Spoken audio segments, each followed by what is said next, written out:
Some of you have met Sheree Daughter, who was one of our 3 practitioners who licensed this last August, and Chris was the other one from our community. The third one is Sandy Dell, who's over in Idaho.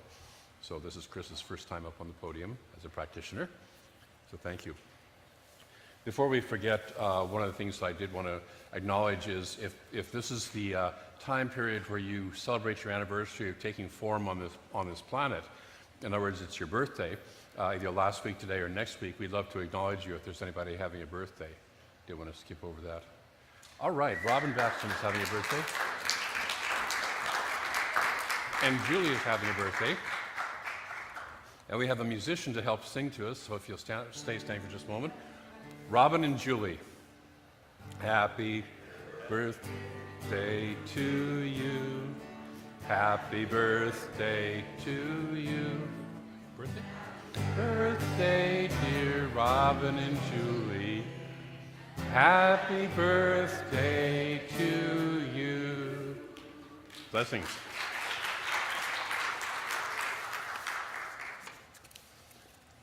Probably a year from now, Robin's going to be standing up here at the podium doing announcements because she's in Practitioner 2 training, second year of Practitioner training, so yay.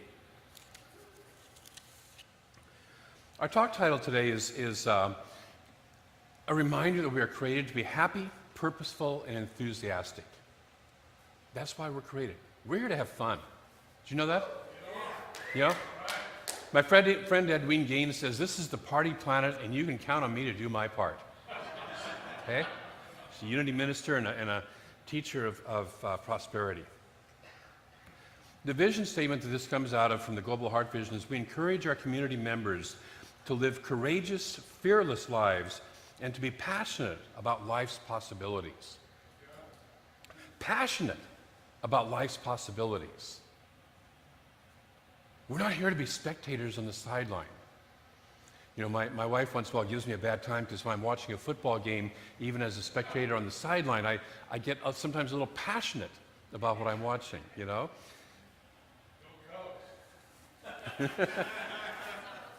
Luke is a quiet, unpassionate kind of person, especially around sports. So, we're here to be passionate about life. And that doesn't have to be loud and boisterous. It can also be a very quiet passion. But we're here to allow that passion, that enthusiasm, that entheos, the God within, to flow. And that's what we're going to talk about today.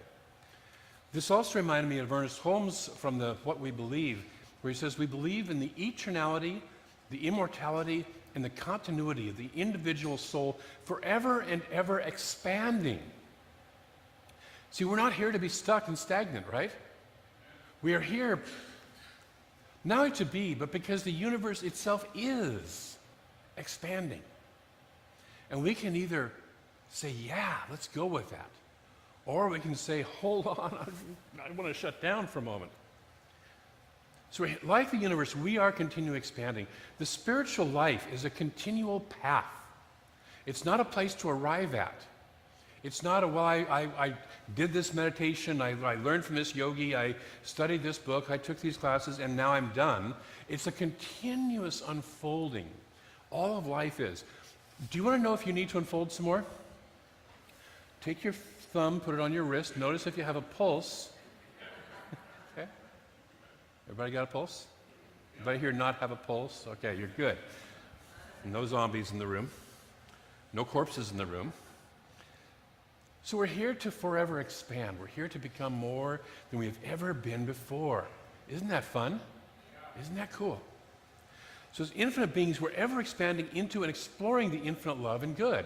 You know, we sometimes find that expansion and moving forward can feel a little uncomfortable because we're comfortable where we are, right?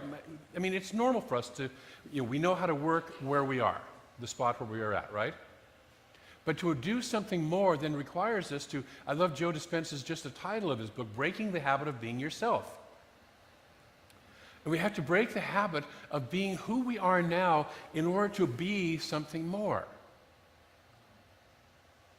We have to move into and inhabit a new expression of ourselves. And because we know who we are now and know how to function where we are now, even if it's in a very stuck or dysfunctional place, it's scary to leave that and to step forward. But it's stepping forward, if we understand it, into a greater and greater good. into a greater love, to a greater experience and an expression of the nature of who we are. There's no there to arrive at. Sorry. If you were thinking that there was a there to arrive at, if you just did the right meditation or whatever, there's no there to arrive at. There's a wonderful Zen saying that says, when you reach the top of the mountain, keep climbing. When you reach the there, keep going. Wherever you are, whoever you are, for all of us, we keep going. Science of Mind says all nature conspires to produce and manifest the freedom of the individual that it may lose its own energy. Nature's own energy. We're here to be expressions of spirit because that's what spirit wants to do. It wants to express itself, and you and I are that expression, points of that expression. This is the good news. You and I are God having fun. Is that okay? Yes. You and I are God having fun. Now, if you're like me, there are days where I forget that I'm God having fun. Okay? I'm God suffering. I'm God feeling frustrated.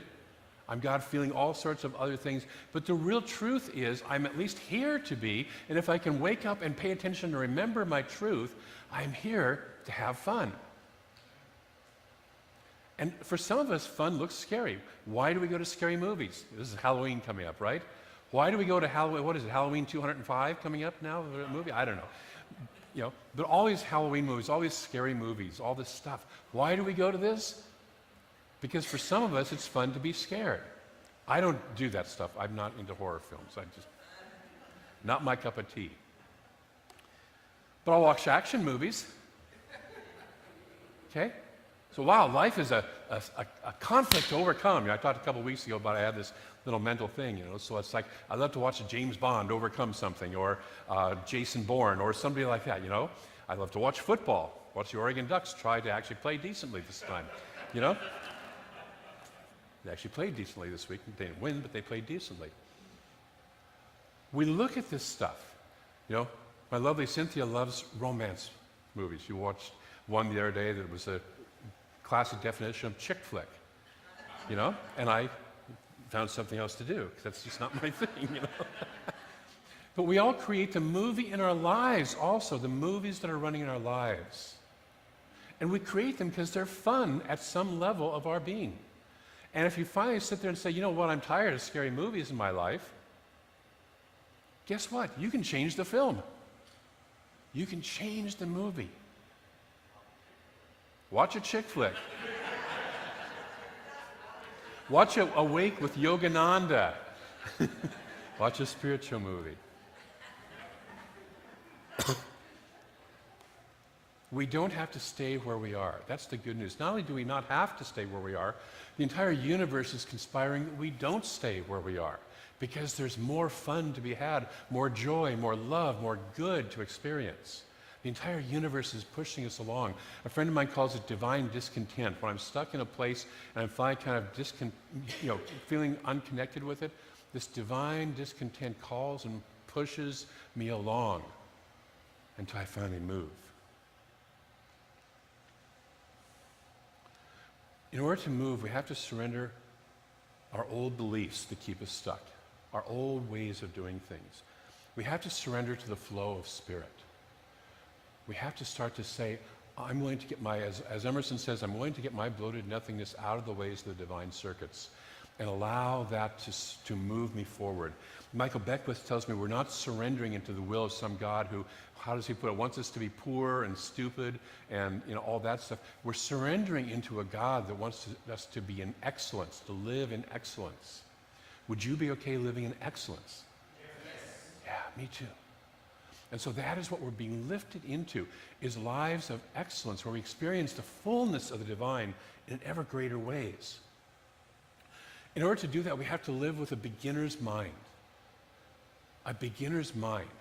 I, like you, probably wake up every day and kind of like, I know what's going to happen this day. I've got my calendar, I've got it planned out, I know what this meeting's going to be. Oh, this person's going to be difficult to deal with. All this is going to be like this person's thing is going to be wonderful. All that stuff, I've got it all planned out. You know what? It never works out that way. Never works out that way. The person who's supposed to be difficult is in a really good mood and they're easy to get along with. The one that I thought was going to be in a wonderful mood is not in a good mood. Or I'm not in a good mood.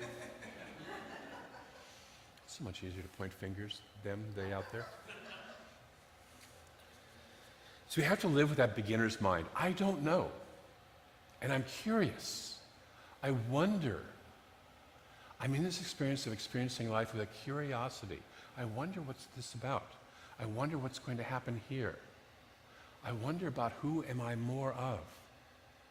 I am curious. I am open.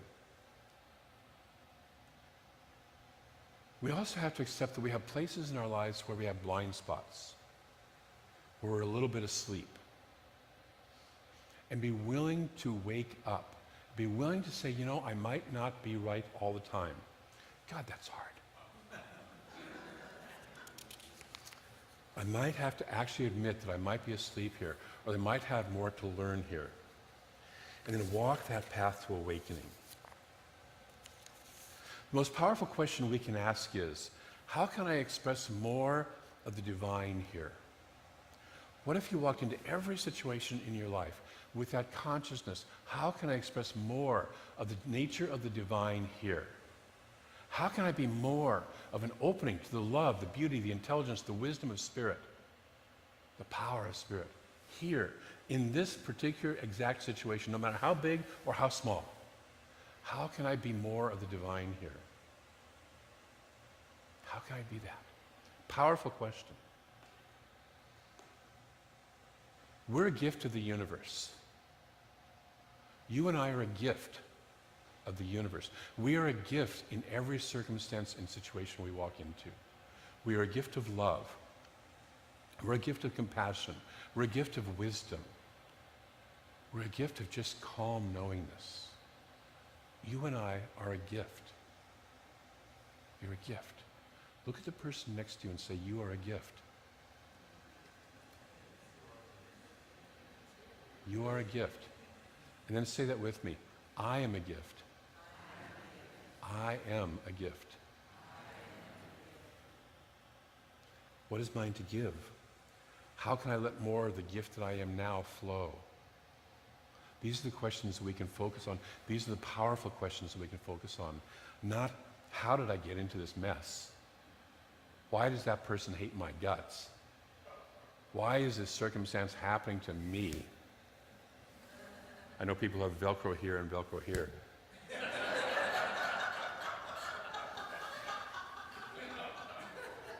But rather, how can I let the universe, how can the gift that I am here to be in this situation? Because I got news for you. If you're in that situation, you're here to be the gift in that situation. Whatever the situation, circumstance is.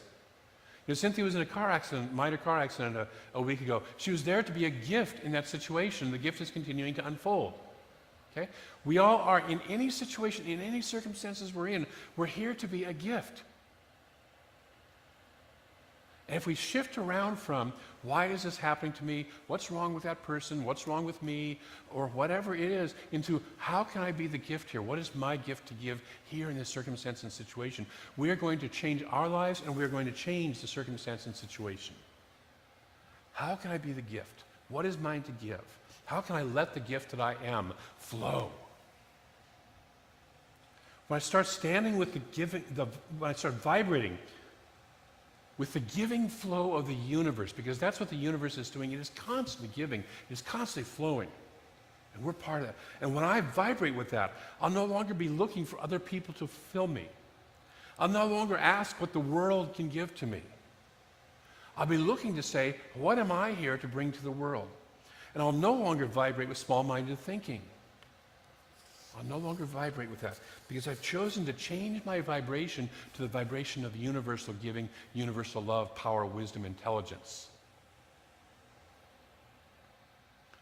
Instead of being aligned with small thinking, we're going to be aligned with first cause.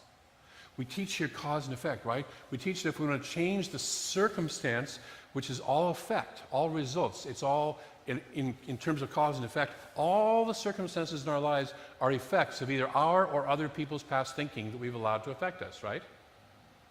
Okay? All of it. If I want to change that, We're taught in our culture to go out and mess with the effects. Okay? But that just jumbles the effects around. It's still the same effect. If we go back and change first cause, I'm going to come back to cause. And what is cause? Cause is spirit moving through us. How am I letting this flow through me more clearly? How can I let that which I know is eternal, that which I know is here to just be love, to be wisdom, to be power, how can I let that flow through me more than ever before? We start to change the cause, and then the effect has to change as a result of that. Has to. Just the same as in the law of cause and effect, if we put a different cause in, we're going to get a different effect. The world calls on us to believe in itself. It calls us to believe in this disaster, that circumstance. It says, hey, look at me. It's noisy, right? You've noticed it's noisy. We have to be centered in our calm, quiet center where we hear and listen to that voice of spirit. And then allow that to express through us. Because we as spiritual beings know that circumstance is created by consciousness. We don't believe the outer circumstance. And if we find ourselves having spent some time getting caught up in believing that, we sit there and say, okay, time out. I'm going to shift back. I'm going to, it's not I'm going to forgive myself for having believed in it. I'm going to let go of any judgment I've made of myself for having believed in it, because dang it, it's loud, isn't it? And it's okay if we've gotten caught up in it. It's just, as soon as I awaken to it, it's just like, time out. I'm out of here. I'm out of that consciousness, and I'm back into the knowing of who I am. Not going to beat myself up, not going to beat anybody else up. I'm just going to notice that's what's happening. And now I'm going to notice that I'm taking charge of my own mind and my own cause and my own consciousness. So in order to change the circumstances, we must change our consciousness. The universe manifests our habitual consciousness. Not the wishes or the passing thoughts, but our habitual consciousness. Okay? Ernest Holmes says we don't manifest what we want, we manifest what we are. Who am I? Who do I believe that I am? You know, I love the reading we had, the world is flat. Okay? If I believe the world is flat, I'm going to manifest something differently than if I believe the world is a sphere. See, right now we think we're sitting still, right? Right? Okay? We're actually spinning at 1,000 miles an hour right now, right? That's the rotation of the Earth. And the Earth is going around the sun, and the sun is rotating with the Milky Way galaxy. We're moving in pretty dizzying speeds and directions right this second. Right this second. You ever been 1,000 miles an hour before? Oh yeah, every day. Don't need a car, don't need a plane. I just stand still and I'm moving at 1,000 miles an hour. We are in constant motion. The universe is in constant motion. Life is in constant motion. And so we can change our consciousness. And it's our habitual, it's who I really believe that I am, consciousness. And when we shift our consciousness, that habitual consciousness, by ongoing spiritual practice and shift. That's why we do classes here. You know, Luke and I were talking, Luke's in foundations class. And I love it. He says he's in foundations class to get back down to blocking and tackling. It's a football metaphor. To get back to basics. I like to get back to basics because every once in a while, in fact, quite often, I get off of basics. I forget who I am. I forget where I'm going. And it's good to come back and be reminded. This is probably my 35th or 40th time going through foundations, either as a student, a teaching assistant, or a teacher. And I'm getting huge ahas from it. And I do every time. We engage in some sort of a practice, an ongoing practice that continues to allow us to wrestle with, grapple with the principles and how they apply in our lives and how they apply today. Because who I am today is not the person I was a year ago. You know, there's the metaphor of the man who puts his foot in the stream, takes it out, and puts his foot back in the stream, and it's not the same stream, right? Because the water has moved on. And that's how life is. Life is in continuous motion. And wherever I am, whatever I put my foot into a year ago is not there anymore. And so do I engage with this? Do I take the time? this wrestling with these ideas over a period of time, and I find with a group of people, really helps. It changes our habitual consciousness. It's an ongoing and never-ending process. Again, we never complete it. You know, I know in college it's like you take a class and you check it off, I'm done, I got that one. Got my degree, there it is in the wall. What I know about most people and most career paths is they keep on going and they keep on learning more. And so in the spiritual path, we need to especially keep on going and keep on learning more because there's so much trying to get us off that path. I'm going to take a moment to have an experiential experience with this idea. Would you be open for that? Okay. So we're going to have an experiential experience of what a process called visioning, which is simply listening to our intuition. And whenever we're in a circumstance or situation, listening to our intuition, knowing what it sounds like, knowing what it feels like, knowing how we connect with it is a really powerful process. It's a really powerful way to center ourselves and pull back from the circumstance or situation and say, wait a minute, I'm going to listen within. So I invite you to take a moment to get quiet. If you feel comfortable, gently close your eyes. Take a deep breath.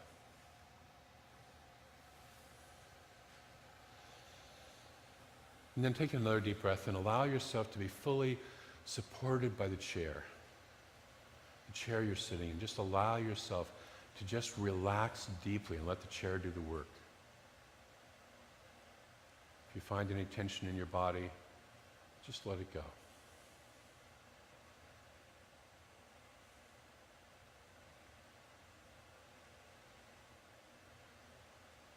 Take another deep breath. With a sigh, let it out.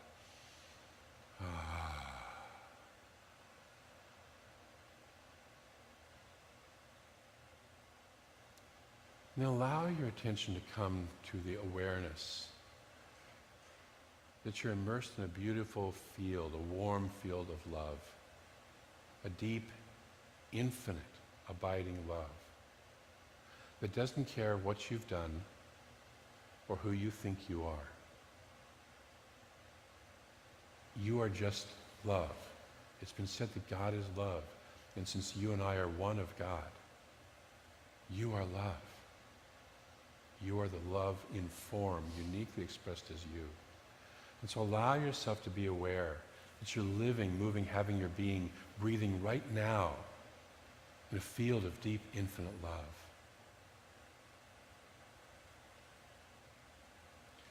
And within this love is also a deep field of intelligence, the all-knowingness of the universe. The all-knowingness. And you are one of that. You are one of that right now. And so out of this awareness, you're going to float a question into this beautiful field of love and wisdom. And that question is, what is my gift to give to the world now? What is my gift to give to the world now?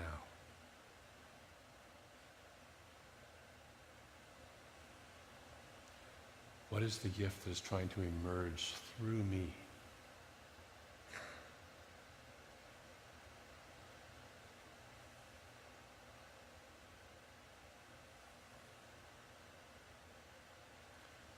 Take a moment to breathe that in.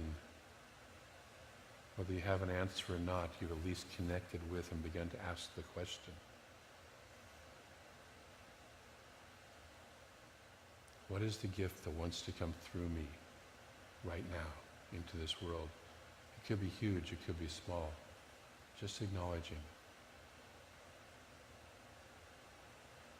And then we ask the question, in order to let that gift come through, what must I become?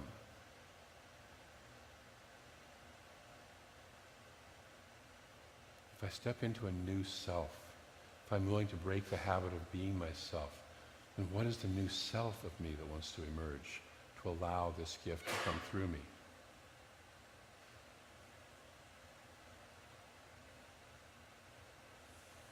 What must I become?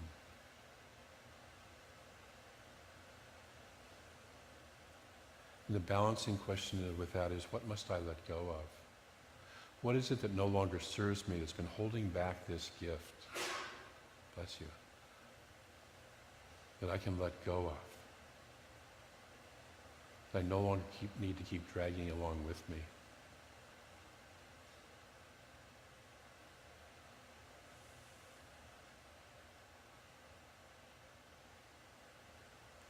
Now take a moment to, in your mind,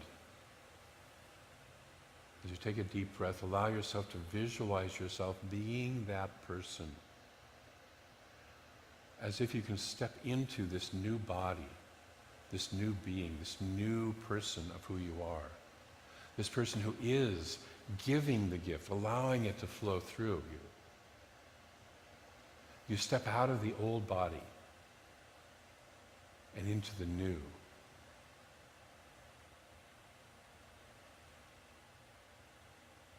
And allow yourself to feel what that feels like.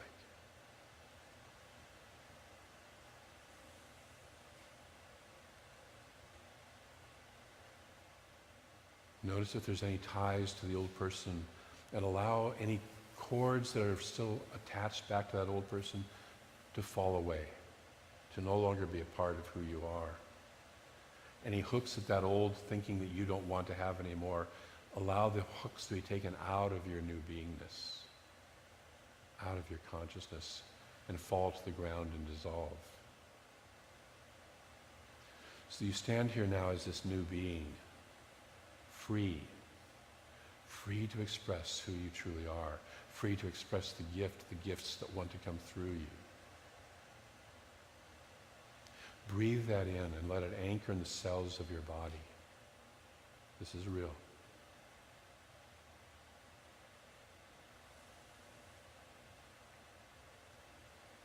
Feel it from your head to your toes.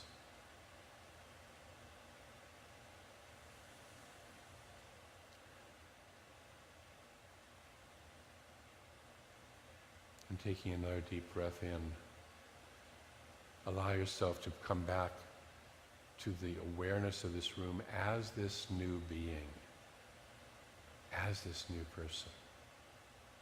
That you are present here, already allowing the gift to flow through you.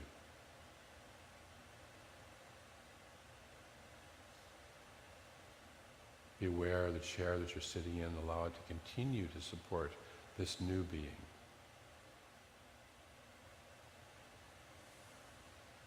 And when you're ready, take another deep breath. Perhaps roll your shoulders, wiggle your fingers and toes of this beautiful new being, and gently open your eyes and be fully present back here.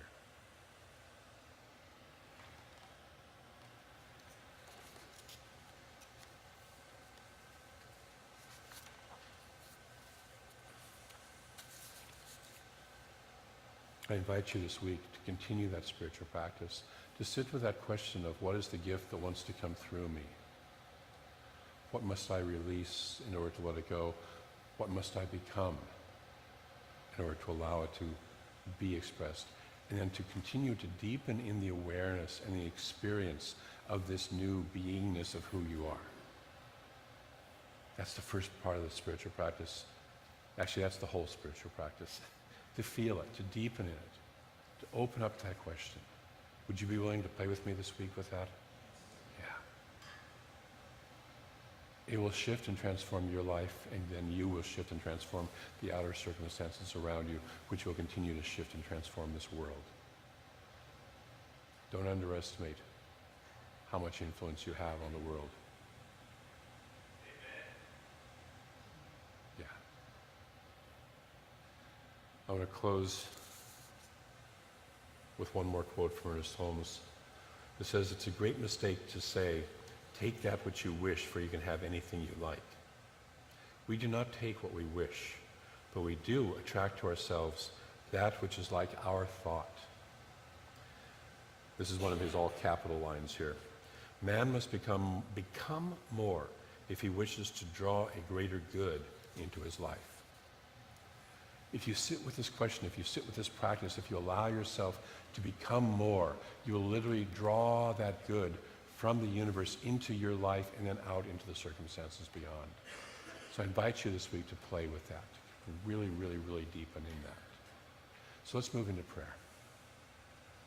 I know that there is one, just one infinite presence, one life one love, one intelligence, one power. Just one. Infinite in its nature. Constantly expressing itself in ever more creative and more abundant ways. That is its nature. It does so whether we like it or not, whether we approve of it or not. It is its nature, and we're here with it. We are one of it. We are within this expression of love, of life, of intelligence, of power. We are one of that. And so I speak my word that this week we allow ourselves to align with that nature of ourselves, that true nature of the universe. We allow ourselves to let go of that which no longer serves us, to move off of the places where we may have been stuck in our lives, and to move forward into that which is the greater expression of the true nature of who we are. That no matter how wonderful where we are is right now, there's even more wonderfulness to be had, to be experienced, to be expressed, to be shared, to be given and received. For that is the dance of the universe. And so I simply know that this week, as we allow ourselves to be part of the evolutionary movement forward, as we allow ourselves to approach life asking the question of what does God want to give through me in this circumstance and situation right here, right now, as we approach life with that beginner's mind, that we bless and enrich ourselves and everyone around us and everything around us. And for all of us who are saying yes to this and engaged in this practice, I'm so grateful. For all the people throughout the world who are engaged in this practice, I'm ever so grateful. And for the Spirit, the beautiful, powerful, wonderful expression of love that moves through all of this, I'm ever so grateful. And so I release this word into law, that process of unfolding the nature of the universe. We know that it does, and we agree that we do, and we simply acknowledge that by saying, and so it is. Bless you. Thank you for being here today.